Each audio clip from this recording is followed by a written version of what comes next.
నేను పుట్టి పెరిగిన తర్వాత ది బెస్ట్ ఇయర్ ఏదైనా ఉందంటే గనక 2025 అని సగర్వంగా చెప్పుకుంటా. ఫిజికల్ గా, మెంటల్ గా, ఫైనాన్షియల్ గా స్ట్రాంగ్ అయిన ఇయర్ మటుకు ఇదే. ఈ ఇయర్ ఇంత బెస్ట్ అవ్వటానికి కారణం 2024. నేను పుట్టి పెరిగిన తర్వాత ది వర్స్ట్ ఇయర్ ఏదైనా ఉందంటే గనక 2024లోనే.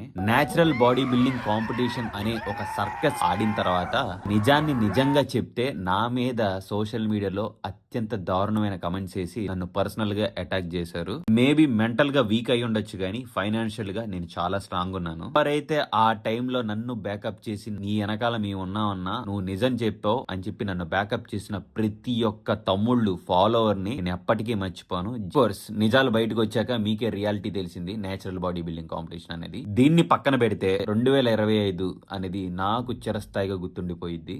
నాకు తెలియకుండా నేనే మాస్ కంబ్యాక్ ఇచ్చుకున్నాను. ఒక పక్క మీకు కంటెంట్ ఇస్తూ చిన్నప్పటి నుంచి ఒక కోరిక ఉండేది, ఇంట్లో ఒక కారు ఉంటే బాగుండు అని. నేను పర్సనల్ గా ఇప్పుడు షేర్ చేస్తాను. ఒక కారు కొన్నాను ఈ ఇయర్. అప్పుడెప్పుడో 10 సంవత్సరాల కిందట పాస్పోర్ట్ తీసుకున్నాను. దానికి న్యాయం చేశాను. 1 కాదు 2 కాదు 3 విదేశాలు అయితే తిరిగేశాను. ఒక్క సంవత్సరంలోనే. నేను కల్లో కూడా అనుకోలేదు ఇన్ని దేశాలు తిరుగుతానని. మెంటల్ గా, ఫిజికల్ గా, ఫైనాన్షియల్ గా స్ట్రాంగ్ గా ఉండటానికి నా వెనకాల ఉన్న ఏకైక వ్యక్తి, నా శక్తి, నా పరమశివుడు. కింద పడుతున్నప్పుడల్లా నాన్న లెగరా నేనున్నా నీ వెనకాల అంటూ ఉన్న శివయ్యకి నా శిరస్సు వంచి పాదాభివందనం నాయన. ఆఖరిగా నా మాట, వెళ్ళిపోదాం నెక్స్ట్ లెవెల్.